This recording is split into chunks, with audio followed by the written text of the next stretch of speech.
Hi all, എല്ലാവർക്കും നമ്മുടെ ചാനലിലേക്ക് സ്വാഗതം. അപ്പോൾ പ്രകാശവുമായി ബന്ധപ്പെട്ട രണ്ടാമത്തെ ക്ലാസ് ആണ്.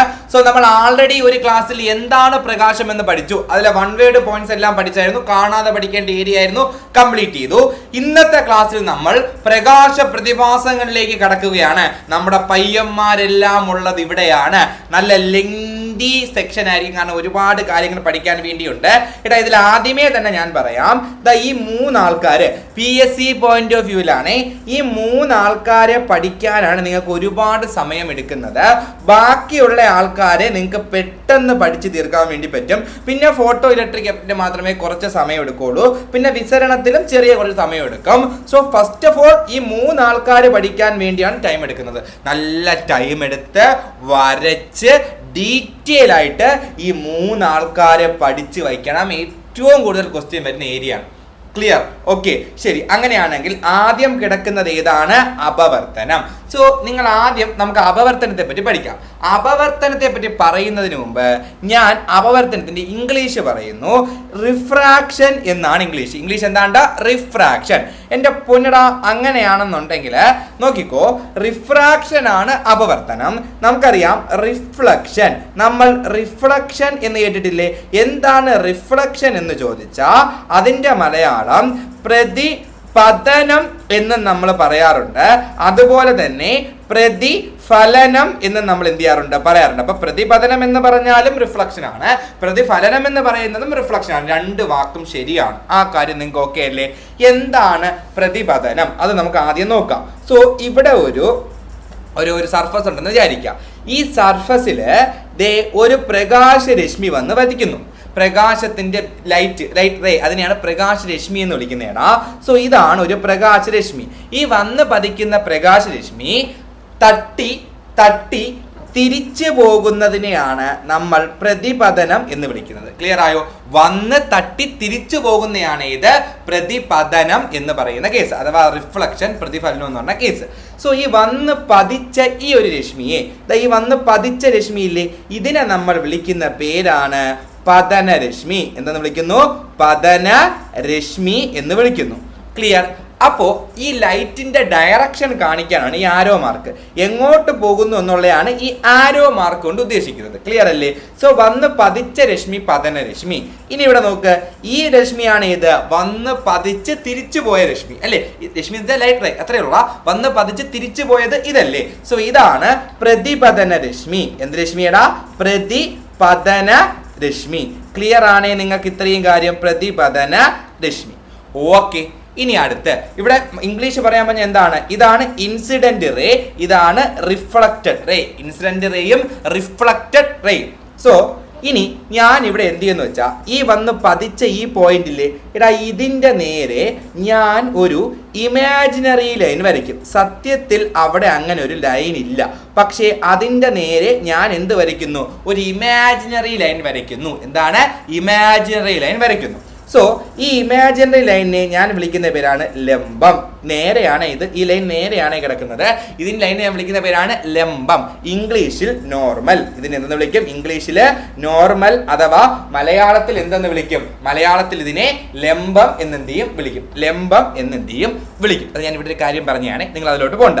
ശരി, അടുത്ത് അങ്ങനെയാണ് എന്നുണ്ടെങ്കിൽ ഇവിടെ ഈ നോർമലും, ഇപ്പോൾ ഇവിടെ ഒരു സാധനം ഓഫ് ആക്കിയാണ്, അപ്പൊ അതിന്റെ ഒരു ശബ്ദം നിങ്ങൾക്ക് ഇപ്പം കുറച്ചുകൂടി ക്ലിയർ ആയിട്ട് കേൾക്കാൻ പറ്റുമായിരിക്കും. സോ നോക്കിക്കോടാ, ഈ നോർമല്, ഈ ലംബവും അതുപോലെ തന്നെ ഈ പതനരശ്മിയും തമ്മിലുള്ള കോണളവ് നോക്കിക്കോണേ, ശ്രദ്ധിച്ച് കണ്ടോണേ കോണളവ് ഏതാണെന്ന്. ലംബവും അതുപോലെ തന്നെ നമ്മുടെ പതനരശ്മിയും തമ്മിലുള്ള കോണളവ്, അതിനെ വിളിക്കുന്ന പേരാണ് പതനകോണ്. അതിനെന്തെന്ന് വിളിക്കും? പതനകോണ്. അപ്പൊ ലംബവും പതനരശ്മിയും തമ്മിലുള്ള കോണാണ് പതനകോണ്.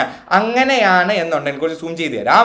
അങ്ങനെയാണെന്നുണ്ടെങ്കിൽ ലംബവും നമ്മുടെ പ്രതിപതന രശ്മി അല്ലെ, ലംബവും വേറെ കളറൊന്നും ഇല്ലല്ലോടാ കിട്ടുന്നത്. എനിവേ, ലംബവും നമ്മുടെ പ്രതിപതന രശ്മിയും തമ്മിലുള്ള പ്രതിപതന രശ്മിയും തമ്മിലുള്ള കോണാണ് പ്രതിപതന കോണ്. എന്ത് കോണ്? പ്രതിപതന കോണ്. ഇത്രയും കാര്യം നിങ്ങൾക്ക് പക്കാ ക്ലിയർ അല്ലേ? ക്ലിയർ അല്ലേ നിങ്ങൾക്ക്? സോ നോക്ക്, ഞാൻ അപവർത്തനത്തെ പറ്റി അല്ല പറയുന്നത്. നമുക്ക് റിഫ്ലക്ഷൻ അഥവാ പ്രതിപതനം ജസ്റ്റ് ഒന്ന് നോക്കാം, എന്നിട്ട് പോവാം. ഇതിൽ ഇനിയുണ്ട് പോയിന്റ്സ്, നമുക്കത് ജസ്റ്റ് ഇപ്പൊ ഈ ഒരു കാര്യം നിങ്ങൾ കേൾക്കുക. സോ എടാ നോക്കിക്കോ, വന്ന് പതിച്ചിട്ട് ഒരു സർഫസിൽ വന്ന് പതിച്ചിട്ട് തിരിച്ച് പോകുന്നതിനാണ്, അല്ലെങ്കിൽ മാധ്യമത്തിൽ ഒന്ന് പതിച്ചിട്ട് തട്ടി തിരിച്ചു പോകുന്നതിനാണ് നമ്മൾ എന്ന് വിളിക്കുന്നത്, പ്രതിപതനം എന്ന് വിളിക്കുന്നത്. ഈ വന്ന് പതിച്ച രശ്മിയെ ഞാൻ പതനരശ്മി എന്ന് വിളിച്ചു. എന്താണ്, ഇവിടെ നിന്ന് തിരിച്ചു പോയ രശ്മിയെ ഞാൻ പ്രതിപതന രശ്മി എന്ന് വിളിച്ചു. നേരെ ഞാനൊരു സാങ്കല്പിക രേഖ വരച്ചു, അതിന്റെ പേരാണ് നോർമൽ അഥവാ ലംബം. ഈ പതന കോണും പ്രതിപതന കോണും അതെന്തൊക്കെയാണ്? അത് ഈ പതന രശ്മിയും നോർമലും തമ്മിലുള്ള കോണാണ് പതനകോണ്. അതേപോലെ പ്രതിപതന രശ്മിയും നോർമലും തമ്മിലുള്ള കോണാണ് പ്രതിപതന കോണ്. ഇത്രയും കാര്യം നിങ്ങൾക്ക് മനസ്സിലായോ? ക്ലിയർ. ഇനി നിങ്ങൾ ഒരു കാര്യം ഓർത്തു വയ്ക്കുക, ഇവിടെ ശ്രദ്ധിച്ചിരിക്കണേ. ഇവിടെ പ്രതിഫലനം പറയുമ്പോൾ നമ്മുടെ പതന കോണും പ്രതിപതന കോണും തുല്യമായിരിക്കും. പതനകോണും പ്രതിപതന കോണും എന്താണ്? തുല്യമാണ് എന്നുള്ള കാര്യം ഓർത്തിരിക്കുക. ക്ലിയർ. അപ്പോൾ നമ്മൾ പ്രതിപതനം പറയുമ്പോൾ പതനകോണും പ്രതിപതന കോണും തുല്യമായിരിക്കും. ഫോർ എക്സാമ്പിൾ, ഇവിടെ 30 ആണെങ്കിൽ ഇവിടെയും എന്തായിരിക്കും? 30 ആയിരിക്കും. ക്ലിയർ. പക്ക മനസ്സിലായോ? ഇനി നമുക്ക് ഇതിനെ രണ്ടായിട്ട് തിരിക്കാം. മിനിസമുള്ള സ്ഥലത്ത് പതിക്കുമ്പോഴും അതേപോലെ മിനിസം ഇല്ലാത്ത സ്ഥലത്ത് പതിക്കുമ്പോഴും നമ്മൾ അതിനെ ഒന്ന്, ഇപ്പൊ നിങ്ങൾ ആലോചിച്ച് നോക്കടാ, മിനിസമുള്ള നല്ലൊരു തറയിൽ വന്ന് ഇത് തട്ടി തിരിച്ചു വന്നെന്ന് വിചാരിക്കുക. ഇതിനെ നമ്മൾ ഇത് ക്രമമായിട്ടായിരിക്കില്ലേ പ്രതിഫലിക്കുക. അപ്പൊ ഇതിനെ ക്രമപ്രതിപതനം എന്നെന്തെയും പറയും. എന്നാൽ ഒരു റഫ് ആയിട്ടുള്ള സ്ഥലത്താണ് പഠിക്കുന്നതെങ്കിൽ ഇങ്ങനെ അത്രയും പോലെടാ, ഇപ്പൊ ഇങ്ങനെ റഫ് ആണെങ്കിൽ ഇവിടെ വന്ന് പതിച്ച് ഇങ്ങോട്ട് പോകും, ഇവിടെ വന്ന് പതിച്ച് ഇങ്ങോട്ട് പോകും. സോ ഇതിനെ ക്രമരഹിത പ്രതിപതനം എന്ന് പറയും. ഇതിനെ ക്രമരഹിത പ്രതിപതനം എന്ന് പറയും. ഇനി പ്രതിപതനത്തെ പറ്റി അഥവാ പ്രതിഫലനം രണ്ട് സെയിം ആണ്. റിഫ്ലക്ഷനെ പറ്റി നമ്മൾ പഠിക്കുന്നത് മിററിലാണ്. മിറർ. എന്തുകൊണ്ട് മിററിൽ ഇതിനെപ്പറ്റി പഠിക്കുന്നു എന്ന് ചോദിച്ചാൽ, നോക്ക്, മിററിൽ നടക്കുന്ന പ്രകാശ പ്രതിഭാസമാണ് റിഫ്ലക്ഷൻ. മിററിൽ, കണ്ണാടിയിൽ എന്താണ്? റിഫ്ലക്ഷൻ ആണ്. കണ്ണാടിയിൽ ചെന്ന് തട്ടി തിരിച്ചെല്ലാം നമുക്കത് കാണാൻ വേണ്ടി പറ്റും. സോ കണ്ണാടിയിൽ, നമ്മൾ മുഖം നോക്കുന്ന കണ്ണാടിയില്ലേ, അവിടെ നമ്മൾ കോൺവെക്സ് മിററും കോൺകേവ് മിററും ഒക്കെ നമ്മൾ അവിടെ പഠിക്കും. അവിടെ പഠിക്കുന്ന സമയത്ത് അവിടെയാണ് നമ്മൾ എന്തിനെ പറ്റി പഠിക്കുക? റിഫ്ലക്ഷനെ പറ്റി പഠിക്കുക. ക്ലിയർ. എന്നിട്ട് ഞാൻ എന്തിന് ഇത്രയും പറഞ്ഞു?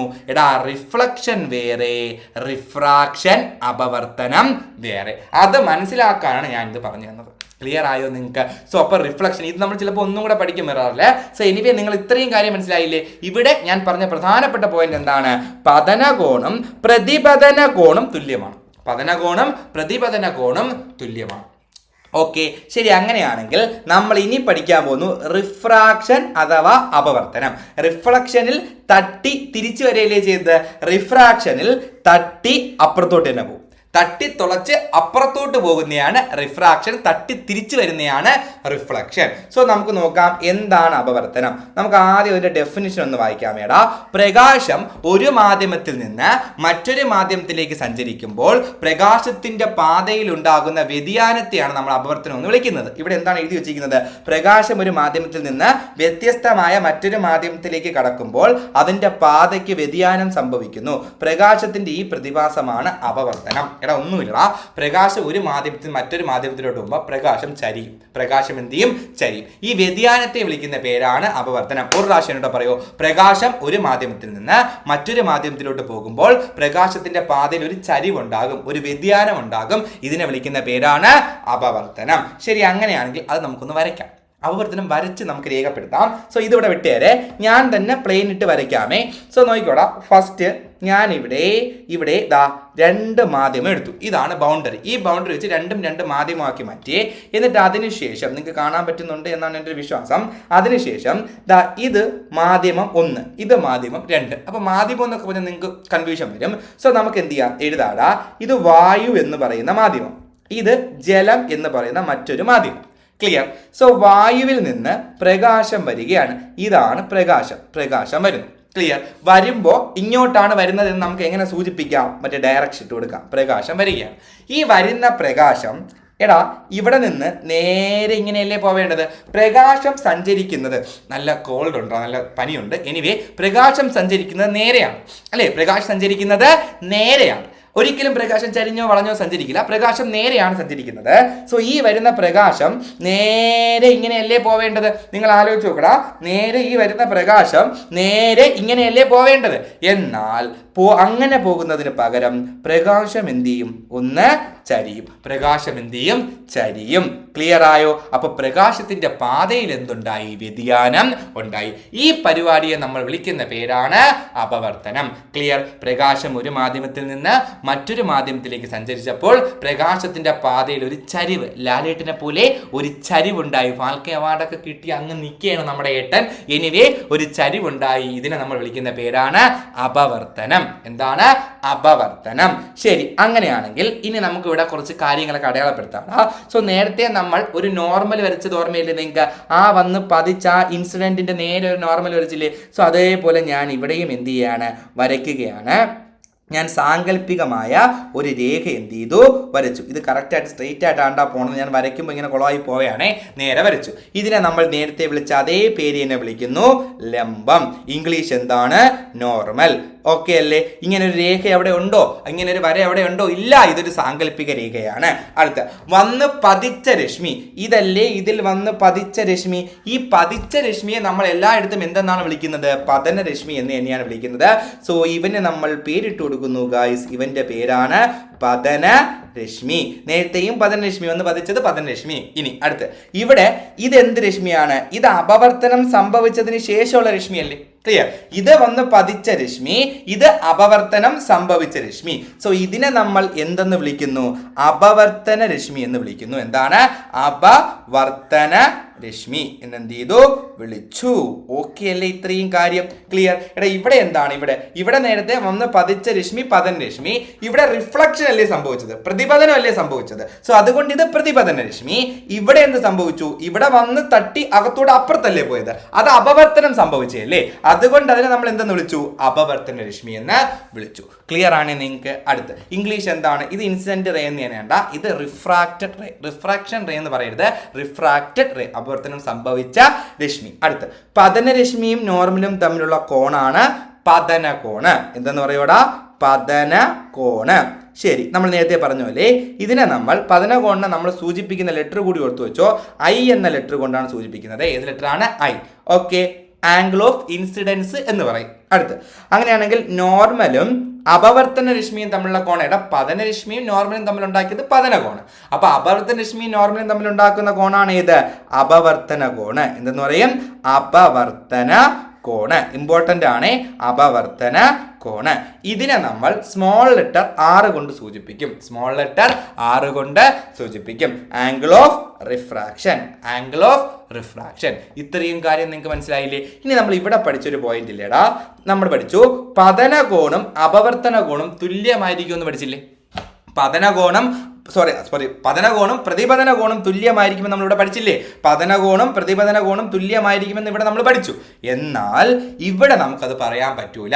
ഇവിടെ പതനകോണും അപവർത്തന കോണും എന്തല്ല? തുല്യമല്ല. അത് ആദ്യം പഠിക്കുക. ക്ലിയർ? പതനകോണും പ്രതിപതന കോണും തട്ടി തിരിച്ചു വരുന്നു. പതനകോണും പ്രതിപതന കോണുമാണ് എന്ത്? തുല്യം. പതനകോണും അപവർത്തന കോണും എന്തല്ല? തുല്യം അല്ല, തുല്യമല്ല, തുല്യമല്ല, തുല്യമല്ല. ക്ലിയർ? രണ്ടിനും വ്യത്യാസമുണ്ട്. ഓക്കെ അല്ലേ? ശരി, അതായത് ഇവിടെ 30 ആണെങ്കിൽ ഇവിടെ 30 എന്ന് പറയാൻ വേണ്ടി ഒരിക്കലും എന്ത് ചെയ്യില്ല? പറ്റില്ല. ഇത്രയും കാര്യം നിങ്ങൾക്ക് മനസ്സിലായോ? ക്ലിയർ ആയോ? പക്ക. അപ്പൊ ഇതാണ് അപവർത്തനവുമായി ബന്ധപ്പെട്ട് നിങ്ങൾ മനസ്സിലാക്കേണ്ട കേസ്. ഇനി അതിനുശേഷം നമുക്ക് വീണ്ടും ഇതിന്റെ കാര്യങ്ങളിലോട്ട് പോവാം. അപ്പൊ അതിനു മുമ്പ് നമുക്ക് ഇനി ഒരാളെ കൂടി പറയാൻ വേണ്ടിയുണ്ട്. ഇവിടെ അപവർത്തനം സംഭവിക്കാനുള്ള കാരണം എന്ത് എന്നാണ് എൻ്റെ ചോദ്യം. നിങ്ങൾ ശ്രദ്ധിച്ചേക്കണേ.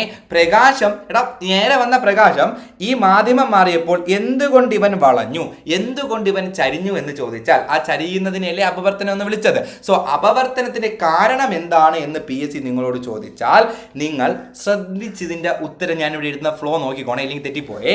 സോ അപവർത്തനത്തിന് കാരണം ഞാനിവിടെ എഴുതുകയാണേ.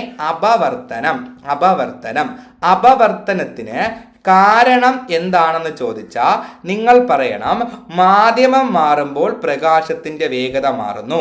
മാധ്യമം മാറുമ്പോൾ പ്രകാശ വേഗത മാറുന്നു എന്ന് വെച്ചാൽ ഓരോ മാധ്യമത്തിലും പ്രകാശത്തിന് ഓരോ വേഗതയാണ്. തീർന്നില്ലേ? ഓരോ മാധ്യമത്തിലും പ്രകാശത്തിന് ഓരോ വേഗതയാണ്. ഇത് പറഞ്ഞ ആളാണ് ആര്? Leon Foucault. ഞാൻ നിങ്ങളുടെ ആദ്യത്തെ ക്ലാസ്സിൽ പറഞ്ഞു മാധ്യമം മാറുമ്പോൾ പ്രകാശത്തിന്റെ വേഗത മാറുന്നു എന്ന് പറഞ്ഞ ആളാണ് ലിയോൺ ഫുക്കാൾട്ട്. സോ അപവർത്തനം സംഭവിക്കാൻ കാരണം എന്താണ്? മാധ്യമം മാറുമ്പോൾ പ്രകാശത്തിന്റെ വേഗത മാറുന്നത്. സിമ്പിൾ അല്ല, നിങ്ങൾ ആലോചിച്ച് നോക്കടാ. ഇവൻ വായുവിലൂടെ ഇങ്ങനെ ഓടി വരെയാണ്. പെട്ടെന്ന് ഇവന്റെ മാധ്യമം മാറുമ്പോൾ ഇവൻ അങ്ങോട്ടും ഇങ്ങോട്ടും എന്ത് ചെയ്യും? ചരിയും. ക്ലിയർ? അതെന്തുകൊണ്ട് ഇവൻ ചരിയുന്നു എന്നാണ് ഇനി പഠിക്കാനുള്ളത്. ക്ലിയർ? സോ അപവർത്തനത്തിന്റെ കാരണം എന്ത്? മാധ്യമം മാറുമ്പോൾ പ്രകാശത്തിന്റെ വേഗത മാറുന്നു. അടുത്ത്, മാധ്യമം മാറുമ്പോൾ എന്തുകൊണ്ട് പ്രകാശത്തിന്റെ വേഗത മാറുന്നു? മാധ്യമം മാറുമ്പോൾ എന്തുകൊണ്ട് പ്രകാശത്തിന്റെ വേഗത മാറുന്നു എന്ന് ചോദിച്ചാൽ അതിന് കാരണമാണ് പ്രകാശിക സാന്ദ്രത. പ്രകാശിക സാന്ദ്രത. പ്രകാശിക സാന്ദ്രതയുടെ ഇംഗ്ലീഷാണ് ഒപ്റ്റിക്കൽ ഡെൻസിറ്റി. എന്താണ്? Optical density. എന്താണ് ഈ ഒപ്റ്റിക്കൽ ഡെൻസിറ്റി എന്ന് ചോദിച്ചാൽ ഹിയർ കംസ് ദ ഉഡായിപ്പ് ഓഫ് ശ്രീരാജ് സാർ. ശ്രീരാജ് സാറിന്റെ ഉഡായിപ്പ് ഇവിടെ വരികയാണ്. ഞാൻ നിങ്ങൾക്ക് ഉഡായിപ്പ് രീതിക്ക് പറയുകയാണ്. എടാ, പ്രകാശത്തിന്റെ സാന്ദ്രത എന്ന് കേൾക്കുമ്പോൾ, ഒപ്റ്റിക്കൽ ഡെൻസിറ്റി എന്ന് കേൾക്കുമ്പോൾ, പ്രകാശിക സാന്ദ്രത എന്ന് കേൾക്കുമ്പോൾ നിങ്ങളുടെ മനസ്സിൽ വരേണ്ട വാക്ക് പ്രതിരോധം എന്ന വാക്കാണ്. ഏത് വാക്ക് വരണം? പ്രതിരോധം. എന്താണ് ഞാൻ ഉദ്ദേശിച്ചതെന്ന് വെച്ചാൽ, എടാ നിങ്ങൾ ആലോചിച്ച് നോക്ക്, നമ്മൾ ഒരു മാധ്യമത്തിലൂടെ സഞ്ചരിക്കുമ്പോൾ ആ മാധ്യമം നമുക്കൊരു പ്രതിരോധം തരും. അപ്പോൾ നിങ്ങൾ സാറേ എന്താണ് ഈ മാധ്യമം? കുറേ നേരം കൊണ്ട് എല്ലായിടത്തും ഞാൻ കേൾക്കുന്നതാണ് മാധ്യമം. എടാ, എന്തിൻ്റെയെങ്കിലും ഉള്ളിൽ കൂടി ഒരു വസ്തു സഞ്ചരിക്കുകയാണെന്ന് വിചാരിക്കുക. എന്തിൻ്റെയെങ്കിലും ഉള്ളിൽ കൂടി ഒരു വസ്തു സഞ്ചരിക്കുമ്പോൾ എന്തിൻ്റെ ഉള്ളിൽ കൂടിയാണോ സഞ്ചരിക്കുന്നത് അതിനെയാണ് നമ്മൾ മാധ്യമം എന്ന് പറയുന്നത്. ഫോർ എക്സാമ്പിൾ, ഞാൻ കുറച്ച് വെള്ളം എടുത്ത് കുടിച്ചു. വെള്ളം ഇപ്പം എൻ്റെ ഉള്ളിൽ കൂടി അല്ലേ പോകുന്നത്? വെള്ളത്തിൻ്റെ മാധ്യമം ഞാനാണ്. ഞാനൊരു കല്ലെടുത്ത് വെള്ളത്തിലിട്ടു. കല്ല് കിടക്കുന്നത് വെള്ളത്തിലല്ലേ? കല്ലിന്റെ മാധ്യമം വെള്ളമാണ്. മനസ്സിലായോ? സോ നമുക്കൊരു മാധ്യമം ഉണ്ടോ? ഉണ്ട്. നമ്മളിപ്പോൾ നിൽക്കുന്നത് വായു എന്ന മാധ്യമത്തിലാണ്. വായുവിൻ്റെ അകത്തല്ലേ നമ്മൾ നിൽക്കുന്നത്. ക്ലിയർ? പക്ക? ഓക്കെ. അങ്ങനെയാണെന്നുണ്ടെങ്കിൽ നമുക്ക് ഇപ്പോൾ നമ്മൾ ആരെങ്കിലും അല്ലെങ്കിൽ എന്ത് സാധനമാവട്ടെ ഒരു മാധ്യമത്തിൽ കൂടി സഞ്ചരിച്ചാൽ മാധ്യമം അതിൻ്റെ ചലനത്തിനെതിരെ ഒരു പ്രതിരോധം തരും. ശ്രദ്ധിച്ചേക്കണേ, ചലനത്തിനെതിരെ എന്ത് തരും? പ്രതിരോധം തരും. ഫോർ എക്സാമ്പിൾ നോക്കിക്കോ, നമ്മൾ സഞ്ചരിക്കുന്നത് ഇങ്ങനെയാണെങ്കിൽ നമുക്ക് കിട്ടുന്ന പ്രതിരോധം ഇങ്ങനെയായിരിക്കും. ഇനി ഇങ്ങനെയാണ് പോകുന്നതെങ്കിൽ മാധ്യമം ഇങ്ങനെ എന്ത് ചെയ്യും? പ്രതിരോധം കൊടുക്കും. ഇത് നമുക്ക് ഫീൽ ആവുന്നില്ലേ? ഉണ്ട്. എടാ, മാധ്യമം നമുക്ക് പ്രതിരോധം തരുമെന്ന് പറയാൻ ഇത്രയേ ഉള്ളൂ. വായുവിലൂടെ നമുക്ക് സിമ്പിളായിട്ട് നടന്നൂടെ? എന്നാൽ വെള്ളത്തിൽ കൂടി നടക്കാൻ പാടല്ലേ? നിങ്ങൾ ആലോചിച്ച് നോക്കുക, വായുവിൽ കൂടി നമ്മൾ സിമ്പിളായിട്ട് നടക്കും. എന്നാൽ വെള്ളത്തിൽ കൂടെ നടക്കാൻ എന്താണ്? പാടാണ്. പതുക്കെയല്ലേ നടക്കാൻ പറ്റൂ. ഇങ്ങനെ വെച്ചല്ലേ നടക്കാൻ പറ്റൂ. കാരണം എന്താണ്? വായുവും നമുക്ക് പ്രതിരോധം തരുന്നുണ്ട്, വെള്ളവും നമുക്ക് പ്രതിരോധം തരുന്നുണ്ട്.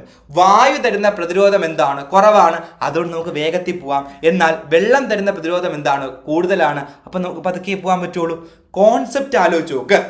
നമുക്ക് കിട്ടുന്ന പ്രതിരോധമില്ലേ, ആ പ്രതിരോധം ഇപ്പം എന്നെ നിങ്ങൾ ഇങ്ങോട്ടൊരു 10 തള്ളും പോലെയാണോ 20 തള്ളുന്നത്? സോ അത്രയുള്ള വ്യത്യാസം. പ്രതിരോധം, കിട്ടുന്ന പ്രതിരോധം കൂടുതലാണെങ്കിൽ നമുക്ക് പതുക്കെ പോകാൻ പറ്റൂ. എന്നാൽ കിട്ടുന്ന പ്രതിരോധം കുറവാണെങ്കിൽ നമുക്ക് വേഗത്തിൽ എന്ത് ചെയ്യാൻ പറ്റും? പോകാൻ വേണ്ടി പറ്റും. ക്ലിയർ ആണേ? അപ്പോൾ പ്രതിരോധം കുറഞ്ഞാൽ അതിൻ്റെ അകത്തുള്ള വേഗത കൂടും. പ്രതിരോധം കൂടിയാൽ അതിൻ്റെ അകത്തുള്ള വേഗത എന്ത് ചെയ്യും? കുറയും. സിമ്പിൾ അല്ലേ? കിട്ടുന്ന പ്രതിരോധം കൂടിയാൽ വേഗത കുറയും, പ്രതിരോധം കുറഞ്ഞാൽ അതിൻ്റെ അകത്തുള്ള വേഗത കൂടും. ഓക്കെ. അപ്പോൾ പ്രകാശിക സാന്ദ്രത എന്ന് പറയുമ്പോൾ ഞാൻ നിങ്ങളോട് എന്ത് ആലോചിക്കാൻ പറഞ്ഞു? പ്രതിരോധം ആലോചിക്കാൻ വേണ്ടി പറഞ്ഞു. ഓരോ മാധ്യമവും ഓരോ പ്രതിരോധം അല്ലേ തരുന്നത്? വായു തരും പോലെയാണോ വെള്ളം തരുന്നത്? അല്ല. അപ്പോൾ പ്രകാശിക സാന്ദ്രതയെ പറ്റി പറയുമ്പോൾ നിങ്ങളോട് പറയുകയാണ്, ആ മാധ്യമത്തിന് പ്രകാശിക സാന്ദ്രത കൂടുതലാണെന്ന് പറഞ്ഞു. ആ മാധ്യമത്തിന്, ഏതൊരു മാധ്യമം, ആ മാധ്യമത്തിന് പ്രകാശിക സാന്ദ്രത കൂടുതലാണെന്ന് പറയുമ്പോൾ നിങ്ങൾ എന്താ ആലോചിക്കണം? ആ മാധ്യമത്തിന് പ്രകാശിക സാന്ദ്രത, ആ വാക്കിനെ പ്രതിരോധം കൊണ്ട് റീപ്ലേസ് ചെയ്യണം. ആ മാധ്യമത്തിന് പ്രതിരോധം കൂടുതലാണ്. പ്രതിരോധം കൂടുതലാണെങ്കിൽ അതിൻ്റെ അകത്തുള്ള വേഗത എന്തായിരിക്കും? കുറവായിരിക്കും. ക്ലിയർ? ആ മാധ്യമത്തിന് പ്രകാശിക സാന്ദ്രത കുറവാണ് എന്ന് വെച്ചാൽ ആ മാധ്യമത്തിലൂടെ പോകുമ്പോൾ കിട്ടുന്ന പ്രതിരോധം കുറവാണ്. അപ്പോൾ പ്രകാശത്തിനകത്തുള്ള വേഗത എന്തായിരിക്കും? കൂടുതലായിരിക്കും. ക്ലിയർ ആയോ നിങ്ങൾക്ക്? സോ ഇത്രയേ ഉള്ളൂ ആ പരിപാടി. പ്രകാശിക സാന്ദ്രത, പ്രകാശിക സാന്ദ്രത, പ്രകാശിക സാന്ദ്രത കൂടി എന്ന് പറഞ്ഞാൽ പ്രതിരോധം കൂടി എന്നാണ് അർത്ഥം. നിങ്ങൾ അങ്ങനെ ആലോചിക്കുക, പ്രതിരോധം കൂടി. അപ്പോ പ്രകാശ വേഗത എന്തായിരിക്കും? പ്രകാശ വേഗത കുറയും. ക്ലിയർ ആയോ? അടുത്ത്, പ്രകാശിക സാന്ദ്രത കുറഞ്ഞു, അപ്പൊ പ്രകാശ വേഗത എന്ത് ചെയ്യും? കൂടും. ക്ലിയർ ആയോ നിങ്ങൾക്ക്? എന്ന് വെച്ചാൽ പ്രതിരോധമാണ് ഈ പ്രകാശിക സാന്ദ്രത. അങ്ങനെ ആലോചിച്ച് വയ്ക്കുക. സോ ഓരോ മാധ്യമവും പ്രകാശത്തെടുക്കുന്ന ആ ഒരു പ്രതിരോധമില്ലേ, അതിനെയാണ് നമ്മൾ എന്തെന്ന് വിളിക്കുന്നത്? പ്രകാശിക സാന്ദ്രത. അടുത്ത്, പ്രകാശിക സാന്ദ്രത ഏറ്റവും കൂടിയ മാധ്യമം, പ്രകാശിക സാന്ദ്രത ഏറ്റവും കൂടിയ മാധ്യമമാണ് വജ്രം. പ്രകാശിക സാന്ദ്രത ഏറ്റവും കൂടിയ മാധ്യമമാണ് വജ്രം. അതുകൊണ്ട് തന്നെ പ്രകാശ വേഗത ഏറ്റവും കുറഞ്ഞ മാധ്യമവും ഏതാണ്? വജ്രമാണ്. ക്ലിയർ ആയോ? നമ്മളിത് ആദ്യത്തെ ക്ലാസ്സിൽ പഠിച്ചതാണേ. നിങ്ങൾ എൻ്റെ ക്ലാസ് കറക്റ്റാ ഫോളോ ചെയ്യുന്നെങ്കിൽ ഞാനിപ്പോൾ ഒരു കാര്യം പറയാം. നമ്മൾ ഇവിടെ പഠിച്ചപ്പോൾ ഞാൻ ഈ പോയിന്റ് സ്കിപ്പ് ചെയ്യാൻ പറഞ്ഞു. അതായത് ഇവിടെ ഈ പോയിന്റ് ഞാൻ പഠിച്ചപ്പോൾ ഞാൻ ഈ പോയിന്റ് സ്കിപ്പ് ചെയ്യണമെന്ന് ഞാൻ പറഞ്ഞു. കാരണം പ്രകാശത്തിന് ഏറ്റവും വേഗത കുറവ് വജ്രത്തിലാണ്. അടുത്ത പോയിന്റ് പ്രകാശത്തിൽ ഏറ്റവും ഉയർന്ന സാന്ദ്രത അനുഭവപ്പെടുന്നത് വജ്രത്തിലാണ് എന്ന പോയിന്റ് വിട്ടേക്കിടാം, നമുക്ക് അപവർത്തനത്തിൽ പഠിക്കാമെന്ന് ഞാൻ പറഞ്ഞു. അതെന്തുകൊണ്ടെന്ന് വെച്ചാൽ അവിടെ അത് പഠിച്ചാൽ നിങ്ങൾക്ക് ഒന്നും മനസ്സിലാകില്ല. ഇപ്പം നിങ്ങൾക്ക് മനസ്സിലായില്ലേ പ്രകാശത്തിൽ എന്തുകൊണ്ടാണ് പ്രകാശത്തിന്റെ വേഗത വജ്രത്തിൽ ഏറ്റവും കുറവ്? കാരണം പ്രകാശിക സാന്ദ്രത ഏറ്റവും കൂടിയ മാധ്യമം ഏതാണ്? വജ്രമാണ്. അതായത് പ്രകാശത്തിന് ഏറ്റവും കൂടുതൽ പ്രതിരോധം, നീ വരണ്ടാ നില്ലടാ എന്ന് പറഞ്ഞ് ഏറ്റവും കൂടുതൽ പ്രതിരോധം കൊടുക്കുന്ന ഏതിലാണ്? വജ്രത്തിലാണ്. വജ്രമാണ് ഇങ്ങനെ കൊടുക്കുന്നത്. അതുകൊണ്ട് പ്രകാശത്തിന് ഏറ്റവും വേഗത കുറവ് എവിടെയാണ്? വജ്രത്തിലാണ്. ക്ലിയർ ആയോ നിങ്ങൾക്ക്? പ്രകാശത്തിന് ഏറ്റവും വേഗത കൂടുതൽ ശൂന്യതയിലല്ലേ? പ്രകാശത്തിന് ഏറ്റവും വേഗത കൂടുതൽ എവിടെയാണ്? ശൂന്യതയിലല്ലേ? ക്ലിയർ. എന്തുകൊണ്ട്? അവിടെ പ്രതിരോധം കൊടുക്കാൻ ആരുമില്ല. അവിടെ പ്രതിരോധം കൊടുക്കാൻ പ്രകാശത്തിന് ശൂന്യതയിൽ പ്രതിരോധം കൊടുക്കാൻ അവിടെ മാധ്യമം ഇല്ല. മാധ്യമം ഉണ്ടെങ്കിലല്ലേ പ്രകാശിക സാന്ദ്രത പ്രതിരോധം കിട്ടുള്ളൂ. പ്രതിരോധം കിട്ടാത്തതുകൊണ്ട് അവൻ അവന്റെ മാക്സിമം വേഗതയിൽ എന്ത് ചെയ്യും?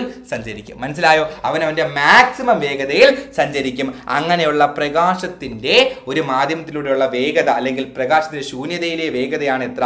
3 × 10⁸ മീറ്റർ/സെക്കൻഡ്. ക്ലിയർ ആയോ? പ്രകാശത്തിന്റെ ശൂന്യതയുള്ള വേഗതയാണ് 3 × 10⁸ മീറ്റർ/സെക്കൻഡ്. എടാ ഇതിനെ നമുക്ക് എന്തിലോട്ട് മാറ്റാൻ പറ്റും? കിലോമീറ്ററിലോട്ട് മാറ്റിക്കഴിഞ്ഞാൽ 3 ലക്ഷം km/s എന്ന് കിട്ടും. ക്ലിയർ? 3 ലക്ഷം km/s. സോ അതെന്താന്ന് വെച്ചാൽ ശ്രദ്ധിച്ചു കേട്ടോ.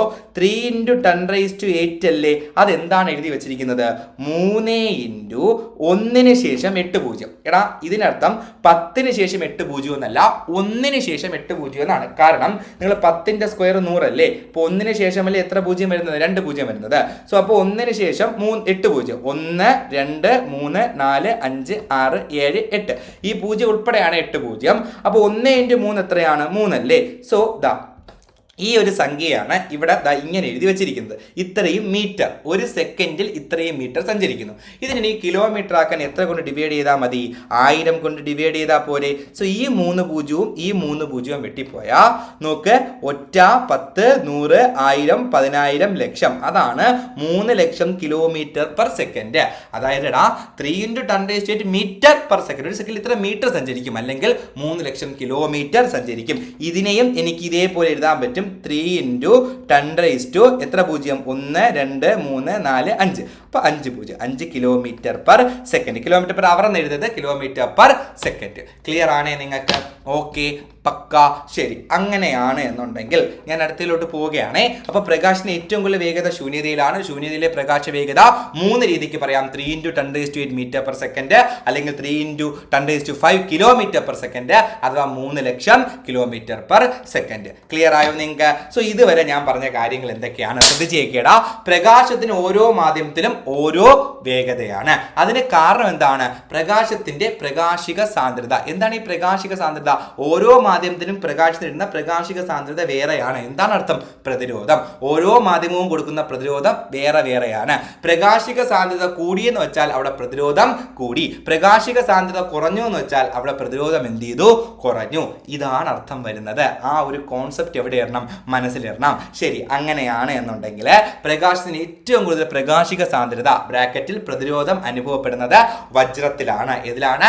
വജ്രത്തിലാണ്. അതുകൊണ്ട് പ്രകാശത്തിന് ഏറ്റവും വേഗത കുറവും എവിടെയാണ്? വജ്രത്തിലാണ്. പ്രകാശത്തിന് ഏറ്റവും കൂടുതൽ വേഗത ശൂന്യതയിലാണ്. കാരണം എന്താണ്? അവിടെ പ്രതിരോധം കൊടുക്കാൻ ആരുമില്ല. സോ പ്രകാശത്തിന്റെ മാക്സിമം വേഗതയിൽ പോകും. സോ അതുകൊണ്ട് തന്നെ പ്രകാശത്തിന്റെ ശൂന്യതയിലെ വേഗത എത്രയാണ്? 3 × 10⁸ മീറ്റർ/സെക്കൻഡ് ആണ്. അതാണ് ഏറ്റവും കൂടുതൽ പ്രകാശത്തിന്റെ വേഗതയിൽ പോകാൻ വേണ്ടി പറ്റുന്നത്. അതിനെ കിലോമീറ്ററിൽ പറഞ്ഞാൽ 3 × 10⁵ km/s, അഥവാ 3 ലക്ഷം km/s. ക്ലിയർ ആണ് നിങ്ങൾക്ക്? എങ്കിൽ ഇവിടെ നോക്കുക, അപവർത്തനത്തിന് കാരണം മാധ്യമം മാറുമ്പോൾ പ്രകാശത്തിന്റെ വേഗത മാറുന്നതാണ്. അങ്ങനെ മാധ്യമം മാറുമ്പോൾ പ്രകാശത്തിന്റെ വേഗത മാറുന്നതിന് കാരണം പ്രകാശിക സാന്ദ്രതയല്ലേ? സോ അപവർത്തനത്തിന് കാരണമായിട്ട് ഡയറക്റ്റ് ആയിട്ട് വേണമെങ്കിലും എന്ത് പറയാം? പ്രകാശിക സാന്ദ്രത എന്ന് പറയാം. ക്ലിയർ? സോ ശ്രദ്ധിച്ചേക്കണേടാ. ഒന്നെങ്കിൽ PSC ചോദിക്കും അപവർത്തനത്തിന് കാരണമുണ്ട്. അപ്പോൾ ഓപ്ഷനിൽ ഒന്നെങ്കിൽ മാധ്യമം മാറുമ്പോൾ പ്രകാശത്തിന്റെ വേഗത മാറുന്നു എന്ന് കാണാം, അല്ലെങ്കിൽ ഓപ്ഷനിൽ ഓരോ മാധ്യമത്തിലും ഓരോ പ്രകാശിക സാന്ദ്രത എന്ന് കാണാം. രണ്ടും സെയിം അല്ലേ? പ്രകാശിക സാന്ദ്രത ഓരോന്നായണ്ടല്ലേ മാധ്യമത്തിൽ ഓരോ മാധ്യമത്തിലും ഓരോ വേഗത. അപ്പൊ അല്ലെങ്കിൽ എന്തെന്ന് കാണും? പ്രകാശിക സാന്ദ്രത എന്നുള്ള ഓപ്ഷൻ എന്ത് ചെയ്യും? കാണും. പക്ക ക്ലിയർ? Okay okay. അപ്പൊ നമ്മൾ അപവർത്തനം എന്താണെന്ന് പഠിച്ചു, അതേപോലെ അപവർത്തനത്തിന്റെ എന്തും പഠിച്ചു, കാരണവും പഠിച്ചു. പക്ക ക്ലിയർ, സമാധാനം. ശരി, അങ്ങനെയാണെന്നുണ്ടെങ്കിൽ നമുക്ക് അടുത്ത പോയിന്റിലോട്ട് പോവാം. ഇനി അടുത്ത് ഇപ്പൊ നമ്മൾ രണ്ട് മാധ്യമം എടുത്താൽ ഉറപ്പായിട്ടും ഒരുത്തന് പ്രകാശിക സാന്ദ്രത കൂടുതലും ഒരുത്തന് പ്രകാശിക സാന്ദ്രത കുറവായിരിക്കും. അതിലോട്ട് ഞാൻ വരാം മേഡം, സിമ്പിൾ ആണ്. അപ്പൊ നമുക്ക് പ്രകാശിക സാന്ദ്രത ഡെഫിനിഷൻ ഒന്ന് വായിച്ചാലോ. അപവർത്തനത്തിന്റെ കാരണം മാധ്യമം മാറുന്നതിനനുസരിച്ച് പ്രകാശത്തിന്റെ വേഗത മാറുന്നതാണ്. മാധ്യമം മാറുന്നതിനനുസരിച്ച് പ്രകാശത്തിന്റെ വേഗത മാറുന്നതിന് കാരണം പ്രകാശിക സാന്ദ്രത. ഓരോ മാധ്യമത്തിന്റെയും സവിശേഷതകൾ അതിലൂടെയുള്ള പ്രകാശ വേഗതയെ സ്വാധീനിക്കുന്നു. പ്രകാശ വേഗതയെ സ്വാധീനിക്കാനുള്ള ഒരു മാധ്യമത്തിന്റെ കഴിവാണ് പ്രകാശിക സാന്ദ്രത. പ്രകാശത്തിന്റെ വേഗതയെ സ്വാധീനിക്കാൻ ഒരു മാധ്യമത്തിന്റെ കഴിവാണ് പ്രകാശിക സാന്ദ്രത. നമ്മൾ എന്തെന്ന് ആലോചിക്കുക, ആ കൊടുക്കുന്ന പ്രതിരോധം എന്ന് ആലോചിക്കുക. ശരി, അങ്ങനെയാണെങ്കിൽ അടുത്ത് ഇത് എപ്പോഴും PSC ചോദിക്കുന്നതാണ്. എടാ ഇപ്പം ഞാൻ അപവർത്തനം എടുക്കുന്ന സമയത്തെ നോക്ക്, ഒരു മാധ്യമത്തിൽ നിന്ന് അവൻ മറ്റൊരു മാധ്യമത്തിലോട്ട് സഞ്ചരിക്കുമ്പോഴാണ് അവന്റെ പാതയിൽ എന്തുണ്ടായത്, ഒരു ചരിവ് ഉണ്ടായത്. അതാണല്ലോ നമ്മുടെ പോയിന്റ്. സോ എടാ ഓരോരുത്തും ഓരോ പ്രകാശിക സാന്ദ്രത ആയതുകൊണ്ടല്ലേ അവൻ ചരിഞ്ഞത്.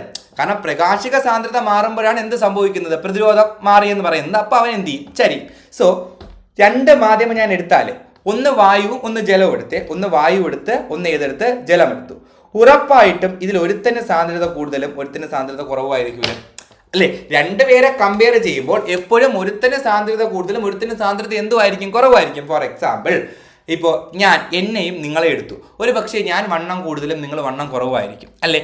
എന്നാൽ എന്നെയും മറ്റൊരാളെ എടുത്തു, അപ്പോൾ എനിക്ക് വണ്ണം കുറവും അയാൾക്ക് വണ്ണം കൂടുതലും ആയിരിക്കും. ക്ലിയർ? മനസ്സിലായോ നിങ്ങൾക്ക്? അപ്പൊ രണ്ടുപേരെ കമ്പയർ ചെയ്യുമ്പോൾ ഉറപ്പായിട്ടും ഒരുത്തൻ കൂടുതലും ഒരുത്തൻ എന്തുമായിരിക്കും, കുറവായിരിക്കും. അതേപോലെ പ്രകാശിക സാന്ദ്രതയിലുള്ള രണ്ട് ആൾക്കാരെ എടുക്കുന്ന സമയത്ത് രണ്ടുപേർക്ക് രണ്ട് സാന്ദ്രതയല്ലേ? അപ്പോൾ രണ്ട് സാന്ദ്രത ഇപ്പൊ നോക്ക്, നിങ്ങൾ ആലോചിച്ച് നോക്കടാ, രണ്ടുപേർക്കും ഒരേ പ്രകാശിക സാന്ദ്രത എന്ന് വെച്ചാൽ ഒരേ പ്രതിരോധം എന്നല്ലേ അർത്ഥം. അപ്പൊ പ്രകാശത്തിന്റെ വേഗത മാറും, രണ്ടും ഒരേ വേഗതയിൽ എന്ത് ചെയ്യും, സഞ്ചരിക്കും. ഇവിടെ നിന്ന് പോകുമ്പോഴും ഒരേ വേഗത, അപ്പുറത്ത് നിന്നാലും ഒരേ വേഗത. വേഗതയിൽ വ്യത്യാസം വരുമ്പോഴാണ് ഇവൻ എന്ത് ചെയ്യുന്നത്, ചരിയുന്നത്. കാരണം നമ്മൾ ഓടിക്കൊണ്ട് വന്നിട്ട് പെട്ടെന്ന് നമ്മുടെ വേഗതയുടെ വ്യത്യാസം വന്നാൽ നമ്മൾ അങ്ങോട്ടും ഇങ്ങോട്ടും എന്ത് ചെയ്യും, ഒന്ന് ചരിയും. അത് നിങ്ങൾ നോക്കിയാൽ മതി. സോ അതുപോലെ പ്രകാശം ഒരേ വേഗത വന്നിട്ട് പെട്ടെന്ന് പ്രകാശത്തിന്റെ വേഗതയിൽ ഒരു വ്യത്യാസം ഉണ്ട്, പിന്നെ പ്രകാശം അങ്ങോട്ടും ഇങ്ങോട്ടും എന്ത് ചെയ്തത്, ചരിഞ്ഞത്. മനസ്സിലായോ? അങ്ങോട്ടോ ഇങ്ങോട്ടോ പ്രകാശം എന്ത് ചെയ്തത്, ചരിഞ്ഞത്. സോ അതേപോലെ പ്രകാശിക സാന്ദ്രതയിൽ ഇപ്പം അപവർത്തനം സംഭവിക്കുമ്പോൾ രണ്ട് മാധ്യമം കാണുമല്ലോ, രണ്ടു പേർക്കും രണ്ട് പ്രകാശിക സാന്ദ്രതയായിരിക്കും. ഒരുത്തന് കൂടുതലും ഒരുത്തന് കുറവുമായിരിക്കും. കമ്പാരിറ്റീവ്ലി ഒരുത്തന് കൂടുതലും ഒരുത്തന് കുറവുമായിരിക്കും. അങ്ങനെയാണെങ്കിൽ ഈ അപവർത്തനം സംഭവിക്കുമ്പോൾ ഒന്നെങ്കിൽ പ്രകാശരശ്മിക്ക് നോർമലിനോട് അടുത്തോട്ട് വരാം, അല്ലെങ്കിൽ നോർമലിൽ നിന്ന് അകലെ പോവാം. ക്ലിയർ ആയോ? ഒന്നെങ്കിൽ അപവർത്തനം സംഭവിച്ച് നോർമലിനോട് അടുത്തോട്ട് വരാം, അല്ലെങ്കിൽ നോർമലിൽ നിന്ന് എന്ത് ചെയ്യാം, അകന്ന് പോകാം. എപ്പോ അടുക്കും എപ്പോ അകലും, എപ്പോ അടുക്കും എപ്പോ അകലും, അത് PSC എപ്പോഴും ചോദിക്കാറുണ്ട്. സോ ഇതാണ് നമ്മുടെ പോയിന്റ്. വായിച്ചോ. പ്രകാശം സാന്ദ്രത കൂടിയ മാധ്യമത്തിൽ നിന്ന് സാന്ദ്രത കുറഞ്ഞ മാധ്യമത്തിലേക്ക് സഞ്ചരിക്കുമ്പോൾ അപവർത്തന രശ്മി നോർമലിൽ നിന്ന് അകലുന്നു. അടുത്ത് പ്രകാശ സാന്ദ്രത കുറഞ്ഞ മാധ്യമത്തിൽ നിന്ന് പ്രകാശ സാന്ദ്രത കൂടിയ മാധ്യമത്തിലേക്ക് സഞ്ചരിക്കുമ്പോൾ നോർമലിനോട് അടുക്കുന്നു. ഒന്നും മനസ്സിലായില്ല എന്ന് എനിക്കറിയാം. സോ എന്നെ നോക്ക്, കൂടിയവനും കാണും കുറഞ്ഞവനും കാണും, കൂടിയവനും കാണും കുറഞ്ഞവനും കാണും. കാരണം സിമ്പിളി നിങ്ങൾ ആലോചിച്ച് നോക്കുക, എങ്ങോട്ടാണ് വരുന്നതെന്ന് ആലോചിക്കുക. കൂടിയവന്റെ അടുത്തോട്ടാണോ കുറഞ്ഞവന്റെ അടുത്തോട്ടാണോ വരുന്നതെന്ന് ആലോചിക്കണേ. സോ എടാ കൂടിയവന്റെ അടുത്തോട്ട് വന്നാൽ അടുക്കും, കുറഞ്ഞവന്റെ അടുത്തോട്ട് വന്നാൽ അകലും. കൂടിയവന്റെ അടുത്തോട്ട് വന്നാൽ അടുക്കും, കുറഞ്ഞവന്റെ അടുത്ത് വന്നാൽ അകലും. അതല്ലെങ്കിൽ അങ്ങനെ ഒരു പ്രകൃതി നിയമം വെച്ച് നിങ്ങൾ ആലോചിച്ചു. ഇപ്പോൾ ഒരു അടിയുണ്ട്, നിങ്ങളിരിക്കും നമ്മളിരിക്കും, ഞാൻ നിങ്ങളൊക്കെ നിൽക്കുന്ന സ്ഥലത്ത് ഒരു അടി ഉണ്ടായെന്ന് വിചാരിക്കാം. ക്ലിയർ? നിങ്ങൾ ഓടി വന്ന് എൻ്റെ അടുത്ത് നിൽക്കുമോ, അത് അത്യാവശ്യം മസിലൊക്കെ ഉള്ള ജിമ്മായിട്ടുള്ള ആളടുത്ത് നിൽക്കുമോ? നിങ്ങൾ മസിലുള്ള ജിമ്മായിട്ടുള്ള ആളടുത്തല്ലേ നിൽക്കുള്ളൂ. നിങ്ങൾ എൻ്റെ അടുത്ത് വന്ന് നിന്നാൽ എൻ്റെ അടിയും കൂടി നിങ്ങൾ എന്ത് ചെയ്യേണ്ടി വരും, കൊള്ളേണ്ടി വരും. സോ അതുകൊണ്ട് അതിനുള്ള സമയം കിട്ടില്ല. ഒരു അടി ഉണ്ടായാൽ ഞാൻ അപ്പോൾ ഓടും, അത് വേറെ കാര്യം. അങ്ങനെയാണെങ്കിൽ നിങ്ങൾ ആലോചിക്കൂ, കൂടിയവൻ്റെ അടുത്തല്ലേ നിങ്ങൾ ഒട്ടിയത്. ഇനി നോർമലി കേരളത്തിൻ്റെ ഒരു അവസ്ഥ വെച്ച് എപ്പോൾ ഇപ്പോൾ ഫോർ എക്സാമ്പിൾ മറ്റൊരു എക്സാമ്പിൾ ഒരു വിവാഹാലോചന വരുന്നു എന്ന് വിചാരിക്കാം. പെൺകുട്ടികളെ സംബന്ധിച്ച് ഒരു വിവാഹാലോചന വരുന്നു. ഒരു സ്ഥലത്ത് ഒരു സർക്കാർ ജോലിയും ഒരു ബുള്ളറ്റും ഒക്കെ ഉള്ള ഒരാളും മറ്റൊരു സ്ഥലത്ത് ഒരു ബംഗാളി ഉണ്ടെന്ന് വിചാരിക്കുക. നിങ്ങൾ ആരുടെ കല്യാണ ആലോചനയായിരിക്കും സ്വീകരിക്കുക? താടി വെച്ച ബുള്ളറ്റുള്ള സർക്കാർ ചേട്ടൻ്റെ അല്ലേ? ഇപ്പോൾ നിലവിലെ സാഹചര്യം വെച്ച് നിങ്ങൾക്ക് അപ്പുറത്തെ സൈഡിൽ നിന്നും കല്യാണാലോചന എടുക്കാം എന്നുള്ള അവസ്ഥയിലാണ് ഇപ്പോൾ എന്ത് ചെയ്യുന്നത്, പൊയ്ക്കൊണ്ടിരിക്കുന്നത്. സോ എനിവേ നമ്മൾ എപ്പോഴും കൂടിയവൻ്റെ അടുത്തോട്ട് എന്ത് ചെയ്യുള്ളൂ, അടുക്കുള്ളൂ. കുറഞ്ഞവൻ്റെ അടുത്ത് നമ്മൾ എപ്പോഴും എന്ത് ചെയ്യും, അകലും. ഇതൊരു പ്രകൃതി നിയമമാണ്. സോ അങ്ങനെയാണെന്നുണ്ടെങ്കിൽ കൂടിയവൻ്റെ അടുത്തോട്ട് വന്നാൽ പ്രകാശം അടുക്കും, കുറഞ്ഞവൻ്റെ അടുത്ത് വന്നാൽ പ്രകാശം എന്ത് ചെയ്യും, അകലും. സോ പ്രകാശം സാന്ദ്രത കൂടിയ മാധ്യമത്തിൽ നിന്ന് കുറഞ്ഞ മാധ്യമത്തിലേക്ക് സഞ്ചരിക്കുമ്പോൾ അപവർത്തന രശ്മി നോർമലിൽ നിന്ന് അകലും, കുറഞ്ഞവൻ്റെ അടുത്ത് വന്നാൽ അകലും, കൂടിയവൻ്റെ അടുത്ത് വന്നാൽ അടുക്കും. പക്ക ഈ 2 പോയിന്റ് കേൾക്കുമ്പോൾ PS ചോദിക്കുമ്പോൾ എങ്ങോട്ട് വന്നു എന്ന് ആലോചിക്കുക. എന്താണ്? കുറഞ്ഞെടുത്തോട്ട് വന്നാൽ അകലും, കൂടിയെടുത്തോട്ട് വന്നാൽ അടുക്കും. ക്ലിയർ? പക്ക ക്ലിയർ ആണ് നിങ്ങൾക്ക് ഇത്രയും കാര്യം എങ്കിൽ നമുക്ക് അടുത്തതിലോട്ട് പോവാം. സോ ഇനി നമുക്ക് അപവർത്തനം. ഇത് പല സ്ഥലത്തുള്ള പ്രകാശ വേഗതയാണ്. ഇവിടെ നിങ്ങൾ ശ്രദ്ധിച്ചു വയ്ക്കേണ്ട ഒരു കാര്യമുണ്ട്. എടാ, വായുവിന്റെ അല്ലെങ്കിൽ ശൂന്യതയുടെ വേഗത 3 × 10⁸ എന്ന് പറയുന്നുണ്ടേ. അവിടെ നിങ്ങൾ ശ്രദ്ധിച്ചിരിക്കണം, ഇല്ലെങ്കിൽ നിങ്ങൾക്ക് പാളിപ്പോകും. എടാ, ശൂന്യതയിലെ വേഗതയാണ് എത്ര എന്ന് പറയുന്നത്? 3 × 10⁸ മീറ്റർ/സെക്കൻഡ്. ഓക്കെ, 3 × 10⁸ മീറ്റർ/സെക്കൻഡ് ശൂന്യതയിലെ വേഗതയാണ്. എന്നാൽ വായുവിലെ പ്രകാശ വേഗതയും ആൾമോസ്റ്റ് ഇതാണ്. അതുകൊണ്ട് നമ്മൾ അതിനെയും 3 × 10⁸ മീറ്റർ/സെക്കൻഡ് എന്നാണ് പറയുന്നത്. സത്യത്തിൽ വായുവിൻ്റെത് അതല്ല.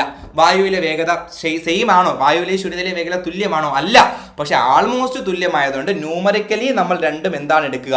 സെയിം ആയിരിക്കും എടുക്കുക. സെയിം ആയിട്ടായിരിക്കും എടുക്കുക. അടുത്ത ജലത്തിൻ്റെതാണ് 2.25 × 10⁸. ഗ്ലാസിൻ്റെതൊന്ന് ഓർത്ത് വെച്ചോ, നമുക്ക് ആവശ്യമുണ്ട് 2 × 10⁸ മീറ്റർ/സെക്കൻഡ്. ഗ്ലാസിൻ്റെത് 2 × 10⁸ മീറ്റർ/സെക്കൻഡ്. വജ്രം 1.25 × 10⁵ മീറ്റർ/സെക്കൻഡ്. എന്ന് വെച്ചാൽ ഏറ്റവും വേഗത കുറവ് വജ്രത്തിലല്ലേ? അപ്പൊ ഏറ്റവും കൂടുതൽ പ്രകാശ വേഗത കുറവ് 1.25 × 10⁸ മീറ്റർ/സെക്കൻഡ്. ഇതാണ് പ്രകാശത്തിന്റെ ഏറ്റവും കുറഞ്ഞ വേഗത. ഏറ്റവും കുറഞ്ഞത് തന്നെ ഇത്രയുണ്ട് അല്ലേ? ഓക്കെ, അപ്പൊ 1.25 × 10⁸ മീറ്റർ/സെക്കൻഡ്. ഇനി അങ്ങനെയാണെങ്കിൽ നമുക്കിനി അപവർത്തനത്തിന്റെ എക്സാമ്പിൾ നോക്കാം. സോ അവിടെ നോക്കിക്കോ, വെള്ളത്തിൽ മുക്കിയിട്ടിരിക്കുന്ന കമ്പ് ഒടിഞ്ഞതായി തോന്നുന്നു. അപ്പൊ നിങ്ങൾ അപവർത്തനത്തിന്റെ എക്സാമ്പിൾ നോക്കുമ്പോൾ നിങ്ങൾ മെയിൻലി ശ്രദ്ധിക്കേണ്ട കാര്യം 2 മാധ്യമം കാണും. അത് ആദ്യം എന്ത് ചെയ്യുക? ഉറപ്പാക്കുക. സോ നോക്കിക്കോ, വെള്ളത്തിനടിയിൽ മുക്കിയിടിക്കുന്ന കമ്പ് ഒടിഞ്ഞതായി തോന്നുന്നതിന് കാരണം സിമ്പിൾ അല്ലേ ആ പോയിന്റ്? കാരണം നോക്കിക്കോ, ഇതൊരു മാധ്യമം, ഇത് മറ്റൊരു മാധ്യമം. വെള്ളത്തിൽ നിന്ന് ഈ പ്രകാശരശ്മി വന്നിട്ട് ഇവൻ എന്ത് ചെയ്യും? ചരിയുമ്പോൾ നമുക്ക് എന്താണ്? ഈ കമ്പ് ഒടിഞ്ഞു കിടക്കുന്നതായിട്ട് എന്ത് ചെയ്യും? തോന്നും. അപ്പം വെള്ളത്തിൽ മുക്കിയിരിക്കുന്ന കമ്പ്, സ്കെയില് ഇതെല്ലാം ഒടിഞ്ഞതായി തോന്നുന്നതിന് കാരണം എന്താണ്? അപവർത്തനമാണ്. ശരി, അങ്ങനെയാണെങ്കിൽ അടുത്ത് നക്ഷത്രങ്ങൾ മിന്നിത്തിളങ്ങുന്നതായി തോന്നുന്നതിന് കാരണം. സത്യത്തിൽ ഈ നക്ഷത്രങ്ങൾ മിന്നിത്തിളങ്ങുന്നുണ്ടോ ഗായ്സ്? ഇല്ല. നമ്മൾ കുഞ്ഞിലെ തൊട്ടേ കേൾക്കുന്നതാണ് ട്വിങ്കിൾ ട്വിങ്കിൾ ലിറ്റിൽ സ്റ്റാർ അല്ലെ? ട്വിങ്ക്ലിംഗ് ഓഫ് സ്റ്റാർസ് അഥവാ നക്ഷത്രങ്ങളുടെ മിന്നിത്തിളക്കം. സത്യത്തിൽ നക്ഷത്രം മിന്നിത്തിളങ്ങുന്നില്ല. അതാണ് അവിടുത്തെ ട്വിസ്റ്റ്. പിന്നെ എന്തുകൊണ്ട് നമുക്കത് മിന്നിത്തിളങ്ങുന്നതായി തോന്നുന്നു? എൻ്റെ പൊന്നടാ, നക്ഷത്രം അങ്ങ് സ്പേസിൽ, ഞാൻ വരച്ച് കാണിക്കാമേ, അങ്ങ് സ്പേസിൽ അങ്ങ് ദൂരെയല്ലേ ആര് നിൽക്കുന്നത്? നക്ഷത്രം. ഇത് നക്ഷത്രം. ഈ നക്ഷത്രത്തിൽ നിന്ന് പ്രകാശം വരികയാണ്. പ്രകാശം ശൂന്യതയിലൂടെ വരുമ്പോൾ ഒരു പ്രശ്നമില്ല. അതിനുശേഷം ഇവൻ എന്ത് കയറും? വായു അന്തരീക്ഷത്തിലോട്ട് കയറും. സോ ഈ അന്തരീക്ഷത്തിലോട്ട് കയറുമ്പം ഈ അന്തരീക്ഷത്തെ നമ്മൾ ഒരുപാട് പാളികളായിട്ട് തിരിച്ചു വെച്ചിട്ടില്ലേ? തെർമോസ്ഫിയർ, സ്ട്രാറ്റോസ്ഫിയർ, മീസോസ്ഫിയർ, ടോപ്പോസ്ഫിയർ അല്ലേ? ഇതിൽ ഓരോ അന്തരീക്ഷ പാളിയിലും ഓരോ ടെമ്പറേച്ചർ അല്ലേ? ടെമ്പറേച്ചറിൽ വ്യത്യാസം ഉണ്ടാകുമ്പോൾ അവൻ്റെ ഡെൻസിറ്റി, സാന്ദ്രതയിൽ വ്യത്യാസം ഉണ്ടാകും. ക്ലിയർ? ടെമ്പറേച്ചറിൽ വ്യത്യാസം ഉണ്ടായ പ്രകാശിക സാന്ദ്രതയിൽ വ്യത്യാസം ഉണ്ടാക്കും. അപ്പോൾ എന്നെ സംബന്ധിച്ച് ഇതെല്ലാം അന്തരീക്ഷം ഫുൾ വായുവാണ്. പക്ഷെ പ്രകാശത്തിന് ആരെങ്കിലും ക്ലാസ് എടുത്തിട്ടുണ്ടോ? ഇത് വായുവാണ്, ഇത് ജലമാണ്? ഇല്ല. പ്രകാശം എങ്ങനെ മാധ്യമം മാറി എന്ന് തിരിച്ചറിയുന്നു? പ്രകാശം ഇങ്ങനെ വരുമ്പോൾ എപ്പോൾ ടെമ്പറേച്ചർ മാറുന്നു എപ്പോൾ ടെമ്പറേച്ചർ മാറുമോ, സാന്ദ്രത മാറുമോ, അപ്പം എന്താണ്? പ്രകാശത്തിന് മനസ്സിലാകും മാധ്യമം മാറി ചരിയണം. ക്ലിയർ ആയോ? എപ്പോ സാന്ദ്രത, ടെമ്പറേച്ചർ ഇട്ടേ, എപ്പോ സാന്ദ്രതയിൽ ഒരു വ്യത്യാസം ഉണ്ടാവുമോ അപ്പം പ്രകാശം വിചാരിക്കും മാധ്യമം മാറി ചരിയണം. ക്ലിയർ? എപ്പോഴൊക്കെ സാന്ദ്രതയിൽ വ്യത്യാസം കാണുമോ അപ്പോഴൊക്കെ പ്രകാശം എന്ത് ചെയ്യും? ചരിയും. ക്ലിയർ? കാരണം കിട്ടുന്ന പ്രതിരോധത്തിൽ വ്യത്യാസം ഉണ്ടാവും, പ്രകാശം അങ്ങോട്ടും ഇങ്ങോട്ടും എന്ത് ചെയ്യും? ചരിയും. പക്കയാണ് നിങ്ങൾക്ക്. അങ്ങനെയാണെങ്കിൽ ഓരോ പാളിയിലും ഓരോ ടെമ്പറേച്ചർ ആയതുകൊണ്ട് ഓരോ സ്ഥലത്തും ഓരോ പ്രകാശിക സാന്ദ്രതയായിരിക്കും. അപ്പം വരുന്ന പ്രകാശം ഇവിടെ വെച്ച് ഒന്ന് ചരിയും, ഇവിടെ വെച്ച് പിന്നെയും ചരിയും, ഇവിടെ വെച്ച് പിന്നെയും ചരിയും. ചരിഞ്ഞാണ് നമ്മുടെ കണ്ണിൽ എന്ത് ചെയ്യുന്നത്? വീഴുന്നത്. സോ ആദ്യം വരുന്ന പ്രകാശരശ്മി ഇങ്ങനെ വീണേ, അടുത്ത വരുന്ന പ്രകാശരശ്മി തിരിച്ച് ചരിഞ്ഞ് ഇങ്ങനെയായിരിക്കും എന്ത് ചെയ്യുക? വീഴുക. സോ എന്ത് സംഭവിക്കും? നമ്മുടെ കണ്ണിന്റെ പ്രത്യേകത ശ്രദ്ധിച്ചെങ്ങനെയാ? എങ്ങനെയാണോ പ്രകാശരശ്മി വീഴുന്നത് അതിന്റെ നേരെയായിരിക്കും നമുക്ക് ഇമേജ് കാണിച്ചു തരിക. ക്ലിയർ? എവിടെയാണോ പ്രകാശരശ്മി വീഴുന്നത് അതിന്റെ നേരെയാണ് നമുക്ക് എന്താണ്? ഇമേജ് ഫോം ചെയ്യുക. ഫോർ എക്സാമ്പിൾ, വസ്തു ഇവിടെ നിൽക്കുന്നു എന്നുള്ളതിന് അവിടെ സ്ഥാനമില്ല. ഇപ്പം ഞാൻ എക്സാമ്പിൾ പറഞ്ഞാൽ നിങ്ങൾ ആലോചിച്ച് നോക്ക്. ഞാൻ നിങ്ങളെ അങ്ങ് ദൂരെ നിർത്തിയിട്ട് ഒരു കണ്ണാടി ഫോക്കസ് ചെയ്ത് ഇവിടെ വെച്ചിട്ട് ഞാൻ നിങ്ങളെ നോക്കുകയാണ്. അപ്പോൾ എനിക്ക് കണ്ണാടിയിൽ കൂടി നിങ്ങളെ കാണാമേ. സോ അപ്പോൾ എന്ത് സംഭവിക്കും? സത്യത്തിൽ നിങ്ങൾ നിൽക്കുന്നത് അങ്ങറ്റത്തല്ലേ, പക്ഷേ എനിക്ക് നിങ്ങളെ കാണാൻ പറ്റുന്ന എവിടെയാണ്? കണ്ണാടിയിലല്ലേ. സോ എൻ്റെ കണ്ണിൽ പ്രകാശം വന്ന് വീണത് ഇങ്ങനെയാണ്. അപ്പോൾ എനിക്ക് അതിൻ്റെ നേരെ എന്തിനെ കിട്ടി? ഇമേജ് കിട്ടി. ക്ലിയർ? നിങ്ങൾ തട്ടി പ്രകാശം ഇങ്ങനെ വീണ് കോണി അത് എന്ത് ചെയ്തു? എൻ്റെ കണ്ണിൽ വീണു. പക്ഷെ എൻ്റെ കണ്ണിൽ വീണത് നേരെയാണ്, ഇങ്ങനെയാണ്. അപ്പോൾ അതിൻ്റെ നേരെ എനിക്ക് എന്ത് കിട്ടുള്ളൂ? ഇമേജ് കിട്ടുള്ളൂ. ക്ലിയർ? സോ അപ്പോൾ ആദ്യം ഇങ്ങനെ വന്ന് വീഴുമ്പോൾ നമ്മുടെ കണ്ണ് പറയും നക്ഷത്രം ഇവിടെ നിൽക്കുന്നു. കുറച്ച് കഴിഞ്ഞ് കുറച്ചും കൂടെ ആഴത്തിൽ അടുത്ത് വന്ന് വീഴുമ്പോൾ നമ്മുടെ കണ്ണ് പറയും നക്ഷത്രം ഇവിടെ നിൽക്കുന്നു. ആദ്യം ഇവിടെ നിൽക്കുന്നു, ഇവിടെ നിൽക്കുന്നു, ഇവിടെ നിൽക്കുന്നു, ഇവിടെ നിൽക്കുന്നു, ഇവിടെ നിൽക്കുന്നു, ഇവിടെ നിൽക്കുന്നു. ഇതിങ്ങനെ സ്പീഡിലാകുമ്പോൾ നക്ഷത്രം ഇങ്ങനെ മിന്നിത്തിളങ്ങുന്നതായിട്ട് നമുക്ക് എന്ത് ചെയ്യോടാ തോന്നും. ക്ലിയർ? പടപടപടപടാ നടക്കുകയാണ്. അപ്പം നക്ഷത്രം മിന്നിത്തിളങ്ങുന്നതായിട്ട് നമുക്ക് എന്ത് ചെയ്യും? തോന്നും. അപ്പം സത്യത്തിൽ നക്ഷത്രം മിന്നിത്തിളങ്ങുന്നില്ല. നക്ഷത്രം മിന്നിത്തിളങ്ങുന്നതിന് കാരണം അപവർത്തനമാണ്. ഇങ്ങനെ പഠിക്കുമ്പോൾ ഒരു കാര്യം ഓർത്തുക, നക്ഷത്രങ്ങൾ തിളങ്ങുന്നതായി തോന്നുന്നതിന് കാരണമായ പ്രകാശ പ്രതിഭാസമാണ് അപവർത്തനം. ക്ലിയർ? നക്ഷത്രങ്ങൾ മിന്നിത്തിളങ്ങുന്നതായി തോന്നുന്നതിന് കാരണമായ പ്രകാശ പ്രതിഭാസം അപവർത്തനം. അല്ലാതെ അറ്റ്മോസ്ഫിയറിക് ടെർബുലൻസ് എന്നൊരു സാധനമുണ്ട്, അത് നമ്മൾ ബലത്തിൽ പഠിക്കും. എനിവേ ഇപ്പം വിട്ടേരെ. ഇപ്പോൾ നക്ഷത്രങ്ങൾ മിന്നിത്തിളങ്ങുന്നതായി തോന്നുന്നതിന് കാരണം എന്താണ്? അപവർത്തനം. അടുത്ത എക്സാമ്പിൾ നോക്കാം. സൂര്യൻ ഉദിക്കുന്നതിന് മുമ്പും അസ്തമിക്കുന്നതിന് ശേഷവും കുറച്ചു നേരം പ്രകാശരശ്മിയിൽ കാണാൻ വേണ്ടി പറ്റും. എന്ന് വെച്ചാൽ 6 മണിയാവുമ്പം സൂര്യൻ അസ്തമിച്ചു എന്ന് വിചാരിച്ചോ. 6 മണിയോട് ഇരുട്ടാവൂ? ഇല്ല. എന്തുകൊണ്ട്? ചന്ദ്രൻ വരുമെന്ന് പറയരുത്. എന്തുകൊണ്ടെന്ന് വെച്ചാൽ കുറച്ച് നേരം കൂടെ സൂര്യന്റെ പ്രകാശരശ്മി ഇവിടെ കാണാൻ പറ്റും. അതേപോലെ രാവിലെ 6 മണിക്ക് ഉദിക്കുള്ളൂ എന്ന് പറഞ്ഞാൽ ഒരു 5:30 ആകുമ്പോഴേ ഇവിടെ ചെറിയ എന്ത് ചെയ്യും? വെട്ടങ്ങൾ കാണാൻ വേണ്ടി പറ്റും. സോ എന്ത് സംഭവിക്കും? ഇതാണ് ഞാൻ ഈ നിൽക്കുന്ന ഈ ഒരു ഏരിയ, ഇത് ഇന്ത്യയാണെന്ന് വിചാരിക്കണേ. സൂര്യൻ ഇവിടെ വന്നാലേ സൂര്യൻ എന്ത് ചെയ്യുന്നുള്ളൂ? ഉദിക്കുന്നുള്ളൂ. ഇവിടെ എത്തിയാൽ സൂര്യൻ എന്ത് ചെയ്തിട്ടില്ല? ഉദിച്ചിട്ടില്ല. സോ ഈ ഒരു ലൈൻ ഹൊറിസോൺ എന്ന് പറയും. സോ ഈ ഒരു ലൈനിനെ പാസ് ചെയ്താലേ സൂര്യൻ എന്ത് ചെയ്തിട്ട് ഉദിച്ചിട്ടുള്ളേ. അതേപോലെ ഇവിടെ എത്തിയാൽ സൂര്യൻ എന്ത് ചെയ്തു? അസ്തമിച്ച് കഴിഞ്ഞു. അപ്പൊ അതും ഞാൻ വരച്ച് കാണിച്ചു തരാം. ഇങ്ങനെ വരച്ചാൽ ശരിയാവില്ല. സോ നോക്കിക്കോ, ഇവിടെ ഇതാണ് ഭൂമി. ഭൂമിയിൽ ഞാൻ നിൽക്കുകയാണ്. സോ ഈ ഒരു റീജിയന്റെ അകത്ത് സൂര്യൻ നിൽക്കുമ്പോഴാണ് സൂര്യൻ എന്ത് ചെയ്തത്? ഉദിച്ചത്. ക്ലിയർ? എന്നാൽ ഇവിടെ എത്തിയാൽ സൂര്യൻ എന്ത് ചെയ്തിട്ടില്ല? ഉദിച്ചിട്ടില്ല. ഇവിടെയാണെങ്കിൽ സൂര്യൻ എന്ത് ചെയ്തു? അസ്തമിച്ച് കഴിഞ്ഞു. ക്ലിയർ ആണ്? സൂര്യൻ ഇങ്ങനെ പാസ്സായി പോവുകയാണേ. സോ അപ്പം സൂര്യൻ ഉദിക്കുന്നതിന് മുമ്പ് ഇവിടെ എത്തിയാലേ ഉദിച്ചിട്ടുള്ളേ. സോ ഇവിടെ എത്തുന്ന സമയത്ത് പ്രകാശരശ്മി ഇങ്ങനെ പോവുകയാണ്, അല്ലെങ്കിൽ ഇങ്ങനെ പോവേണ്ട പ്രകാശരശ്മി ഇങ്ങനെ അങ്ങ് പോകണം പ്രകാശരശ്മി.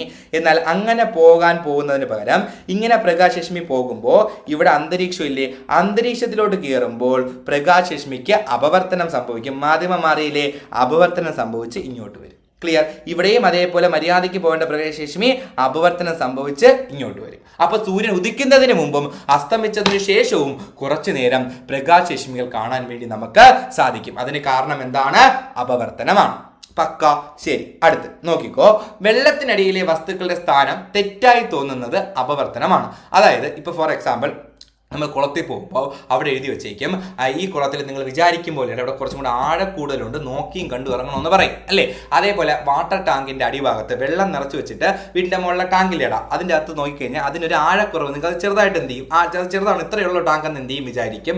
സോ പക്ഷേ ടാങ്ക് ഇത്രയും ഇല്ലേ. അതേപോലെ ഒരു കോയിൻ എടുത്ത് വെള്ളത്തിൻ്റെ അകത്തിട്ട ഈ കോയിൻ പൊങ്ങിക്കിടക്കുന്നതായിട്ട് തോന്നൂലേ? ഇതെല്ലാം അപവർത്തനമാണ്. കാരണം വെള്ളത്തിനടിയിലെ വസ്തുക്കളുടെ സ്ഥാനം തെറ്റായി തോന്നുന്നത്, വെള്ളത്തിന്റെ അടിയിലെ വസ്തുക്കൾക്ക് ഒരു ആഴക്കുറവ് തോന്നുന്നത്, ഇതിനെല്ലാം കാരണം എന്താണ്? അപവർത്തനമാണ്.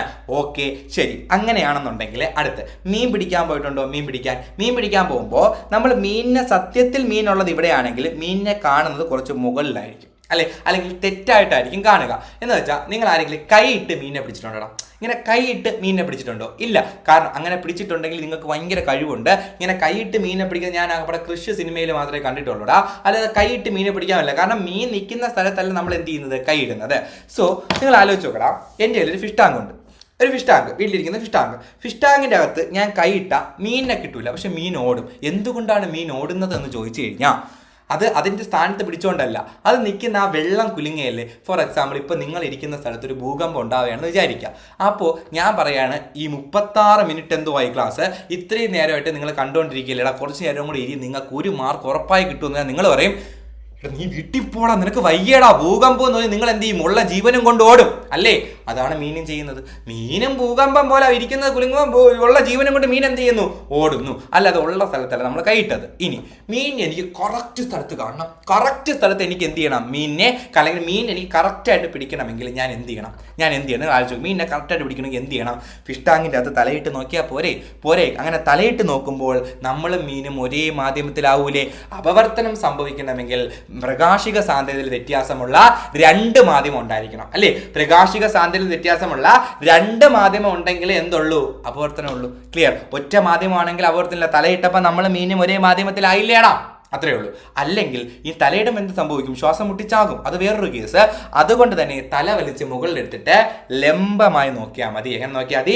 ലംബമായിട്ട് ഇങ്ങനെ വെച്ച് ഇങ്ങനെ ലംബമായിട്ട് നോക്കിയാൽ മതി. കാരണം അപവർത്തനം സംഭവിക്കണമെങ്കിൽ പ്രകാശരശ്മി ചരിഞ്ഞ് പതിക്കണം. അപവർത്തനം സംഭവിക്കണമെങ്കിൽ പ്രകാശരശ്മി ചരിഞ്ഞ് പതിക്കണം. ഇവൻ ഇവിടെ വന്ന് നോക്കിയിരുന്നെങ്കിൽ ഇങ്ങനെയല്ലേ പ്രകാശരശ്മി പോവുള്ളൂ? നോർമലി കൂടി പോയി നോർമലി കൂടെ തന്നെ അങ്ങ് പോകൂടാ. സോ അപവർത്തനം സംഭവിക്കണമെങ്കിൽ 2 കാര്യങ്ങൾ നിങ്ങൾ പക്കാ മനസ്സിലാക്കണം. അപവർത്തനം സംഭവിക്കണമെങ്കിൽ 2 കാര്യങ്ങൾ ഉണ്ടാവണം. ഒന്നാമത്തത് പ്രകാശിക സാന്ദ്രതയിൽ വ്യത്യാസമുള്ള എത്ര മാധ്യമം വേണം? 2 മാധ്യമം വേണം. അതുപോലെ തന്നെ അടുത്ത പോയിന്റ് എന്താണ്? പ്രകാശം ചരിഞ്ഞ് പതിക്കണം. പ്രകാശം എങ്ങനെ പതിക്കണം? ചരിഞ്ഞ് പതിക്കണം. ഇത്രയും കാര്യം നിങ്ങൾക്ക് ഓക്കെ അല്ലേടാ? ശരി, അപ്പോൾ അപവർത്തനവുമായി ബന്ധപ്പെട്ട അത്രയും കാര്യങ്ങൾ നമ്മൾ പഠിച്ചു. സോ നമുക്ക് അപവർത്തനാംഗത്തിലോട്ട് വരാം. അതിനു മുമ്പ് തീർന്നില്ല, ഞാൻ അങ്ങനെ പെട്ടെന്ന് നിർത്തിയിട്ട് പോകുന്ന പരിപാടിയൊന്നും അല്ല. നമ്മൾ എടുക്കുമ്പോൾ നമ്മൾ ആ ടോപ്പിക്ക് ഫുള്ളായിട്ട് എന്ത് ചെയ്യണം? പഠിക്കണം. സോ അങ്ങനെയാണെങ്കിൽ ഫസ്റ്റ് എന്താണ് അപവർത്തനം? പ്രകാശം ഒരു മാധ്യമത്തിൽ നിന്ന് മറ്റൊരു മാധ്യമത്തിലേക്ക് സഞ്ചരിക്കുമ്പോൾ പ്രകാശത്തിന്റെ പാതയിൽ ഉണ്ടാകുന്ന വ്യതിയാനത്തെയാണ്, ചരിവിനെയാണ് നമ്മൾ എന്തെന്ന് വിളിക്കുന്നത്? അപവർത്തനം എന്ന് വിളിക്കുന്നത്. സോ അപവർത്തനത്തിന് കാരണം പ്രകാശിക സാന്ദ്രതയിൽ ഉണ്ടാകുന്ന വ്യത്യാസമാണ്. അഥവാ മാധ്യമം മാറുമ്പോൾ പ്രകാശത്തിന്റെ വേഗത മാറുന്നതാണ്. സോ പ്രകാശിക സാന്ദ്രത കൂടിയാൽ വേഗത കുറയും, പ്രകാശിക സാന്ദ്രത കുറഞ്ഞാൽ വേഗത കൂടും. പ്രകാശത്തിന് ഏറ്റവും കൂടുതൽ പ്രകാശിക സാന്ദ്രത അനുഭവപ്പെടുന്നത് വജ്രത്തിലാണ്. അതുകൊണ്ട് പ്രകാശത്തിന് ഏറ്റവും വേഗത കുറവും എവിടെയാണ്? വജ്രത്തിലാണ്. പ്രകാശിക സാന്ദ്രത കൊടുക്കാൻ ആരുമില്ലാത്ത സ്ഥലമാണ് ശൂന്യത.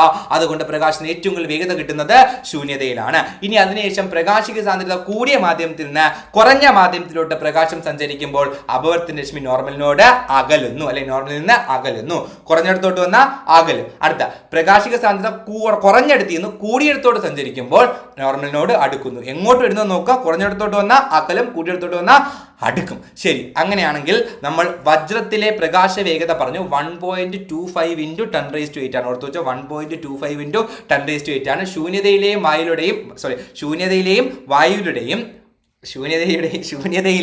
വായുവിലെയും പ്രകാശ വേഗത ആൾമോസ്റ്റ് എന്താണ്? സെയിം ആണ്. പക്ക സെയിം അല്ല, ആൾമോസ്റ്റ് സെയിം ആണ്. 3 × 10⁸ m/s. ന്യൂമറിക്കലി രണ്ടും സെയിം ആണ് എടുക്കുന്നത്. ഇനി അതിനുശേഷം നമ്മൾ എക്സാമ്പിൾ പറഞ്ഞു.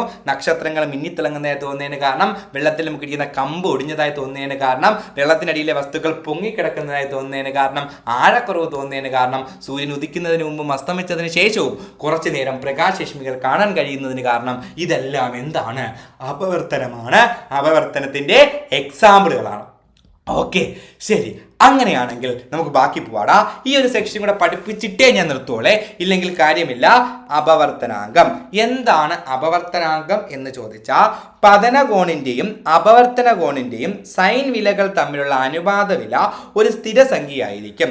ഈ സ്ഥിരസംഖ്യയെ അപവർത്തനാങ്കം എന്ന് വിളിക്കുന്നു. ഇതിനെ n എന്ന ലെറ്റർ കൊണ്ട് സൂചിപ്പിക്കുന്നു. സോ ഒന്നുമില്ല, ഞാൻ അതിനെ സിമ്പിളായിട്ട് നിങ്ങൾക്ക് എന്ത് ചെയ്യാം? പറഞ്ഞു തരാം. സോ എന്താണ് പരിപാടി എന്ന് വെച്ച് കഴിഞ്ഞാൽ ഒന്നുമില്ല, ഞാനിവിടെ കാണിച്ചു തരാമേ. ഞാനിവിടെ ഇതിങ്ങനെ വരയ്ക്കുന്ന സമയത്ത് ദാ ഇവിടെ വരയ്ക്കുന്നു. ഇതാണ് വന്ന് പതിക്കുന്ന രശ്മി, ഇതാണ് അപവർത്തനം സംഭവിച്ച രശ്മി. ഞാനിവിടെ നോർമൽ വരയ്ക്കുന്നു. ഇത് പതനകോണാണ്, ഇത് പതനകോണ്. ഇതെന്താണ്? അപവർത്തന കോണ്. ഇതെന്ത് കോണാണ്? അപവർത്തന കോണ്. ക്ലിയർ ആയോ? അപ്പം ഇത് പതനകോണും ഇതെന്താണ്? അപവർത്തന കോണും. ക്ലിയർ? ഇവിടെ പറയുന്നത് ഇതിന് നമുക്ക് ഇത് കോണളവായിട്ട് നമുക്ക് വിലകൾ പറയാം. സൈന് അല്ലെ, സൈന്, കോസ്, ടാന്, നമ്മൾ കേട്ടിട്ടില്ലേ? കോണളവ്. സോ നമ്മളോട് പറയുന്നു സൈൻ, അതായത് പതനകോണിന്റെ സൈൻ വിലയും ഇതിനായി കൊണ്ടാണല്ലോ സൂചിപ്പിക്കുന്നത്. അതേപോലെ അപവർത്തന കോണിന്റെ സൈൻ വിലയും ഡിവൈഡ് ചെയ്താൽ, പതനകോണിന്റെ സൈൻ വിലയെ അപവർത്തന കോണിന്റെ സൈൻ വില കൊണ്ട് ഡിവൈഡ് ചെയ്താൽ നമുക്ക് കിട്ടുന്നത് ഒരു കോൺസ്റ്റന്റ് ആയിരിക്കും, ഒരു സ്ഥിര സംഖ്യയായിരിക്കും നമുക്ക് എന്ത് ചെയ്യുക? കിട്ടുക. ക്ലിയർ ആയോ നിങ്ങൾക്ക്? അപ്പോൾ sin i by sin r ചെയ്താൽ നമുക്ക് കിട്ടുന്നത് ഒരു സ്ഥിരസംഖ്യയായിരിക്കും എന്ന് പറയുന്നതാണ് എന്തെന്ന് പറയുന്നത് ഈ കിട്ടുന്ന കോൺസ്റ്റന്റ്. ഇതിനെ നമ്മൾ വിളിക്കുന്ന പേരാണ് അപവർത്തനാങ്കം. അതിനെ നമ്മൾ n എന്ന ലെറ്റർ കൊണ്ട് സൂചിപ്പിക്കുന്നു. അതിനെ നമ്മൾ അപവർത്തനാങ്കം n എന്ന ലെറ്റർ കൊണ്ട് സൂചിപ്പിക്കുന്നു. ഇത് പറഞ്ഞു തന്ന ആളുടെ പേരാണ് സ്നെൽ. പറഞ്ഞ ആളുടെ പേരാണ് സ്നെൽ. അതുകൊണ്ട് തന്നെ ഈ നിയമം സ്നെൽസ് ലോ എന്നറിയപ്പെടുന്നു. ഈ നിയമം എന്തെന്നറിയപ്പെടുന്നു? സ്നെൽസ് ലോ എന്ന് അറിയപ്പെടുന്നു. ക്ലിയർ ആയോ നിങ്ങൾക്ക്? ഇനി നിങ്ങൾ ഞാൻ എപ്പോഴും പറയൂടാ A/B ആണ് A:B അല്ലേ? സോ A/B എന്ന് പറയൂല, പകരം A:B എന്നേ പറയുള്ളൂ. സോ അതുകൊണ്ട് പതനകോണിന്റെ സൈൻ വിലയും അപവർത്തന കോണിന്റെ സൈൻ വിലയും തമ്മിലുള്ള അനുപാത സംഖ്യ എന്നേ പറയുള്ളൂ. കാരണം എന്താണ്? അത് ഡിവൈഡ് ചെയ്യാനാണ്, അതിന് ഈസ്റ്റു എന്ന് പറയുന്നേ ഉള്ളൂ. അനുപാത സംഖ്യ ഒരു സ്ഥിരസംഖ്യയായിരിക്കും. അനുപാത വില ഒരു സ്ഥിരസംഖ്യയായിരിക്കും. ഈ സ്ഥിരസംഖ്യയാണ് അപവർത്തനാങ്കം എന്ന് പറയുന്നത്. ഇതാണ് ഏത് നിയമം? Snell's law. ഈ നിയമമാണ് ഏത്? Snell's law. ഇത് തന്നെയാണ് ഇവിടെയും പറയുന്നത്. നോക്കിക്കോ, പതനകോണിന്റെയും അപവർത്തന കോണിന്റെയും സൈൻ വിലകൾ തമ്മിലുള്ള അനുപാത വില ഒരു സ്ഥിരസംഖ്യയായിരിക്കും. ഇതിനെ സ്നെൽസ് നിയമം എന്ന് പറയുന്നു. ഈ സ്ഥിരസംഖ്യയെ അപവർത്തനാങ്കം എന്ന് പറയുന്നു. ഇത് n എന്ന അക്ഷരം കൊണ്ട് സൂചിപ്പിക്കുന്നു. ക്ലിയർ ആയോ നിങ്ങൾക്ക്? പക്ക. ഇത്രയും കാര്യം മനസ്സിലായോ? അപ്പോൾ ഇത്രയുമാണ് അപവർത്തനവുമായി ബന്ധപ്പെട്ട് നമുക്ക് പഠിക്കാൻ വേണ്ടിയുള്ളത്. ക്ലിയർ? ഇത്രയും കാര്യമാണ് അപവർത്തനവുമായി ബന്ധപ്പെട്ട് നമുക്ക് എന്ത് ചെയ്യാനുള്ളത്? പഠിക്കാൻ വേണ്ടി ഉള്ളത്. ക്ലിയർ? പക്ക. ഇത്രയും പറഞ്ഞ കാര്യങ്ങൾ നിങ്ങൾക്ക് മനസ്സിലായി എന്നാണ് എൻ്റെ വിശ്വാസം. സോ ഏകദേശം 3/4 മണിക്കൂറോളം ആയിട്ടുണ്ട്. ഇത്രയും നേരം നിങ്ങൾ ക്ലാസ് കണ്ടുകൊണ്ടിരുന്നെങ്കിൽ ക്ലാസ്സുമായി ബന്ധപ്പെട്ട അഭിപ്രായങ്ങൾ നിങ്ങൾ എന്ത് ചെയ്യുക? അറിയിക്കുക. അപ്പോൾ നമുക്ക് അടുത്തൊരു ക്ലാസ്സിൽ കാണാം. Thank you.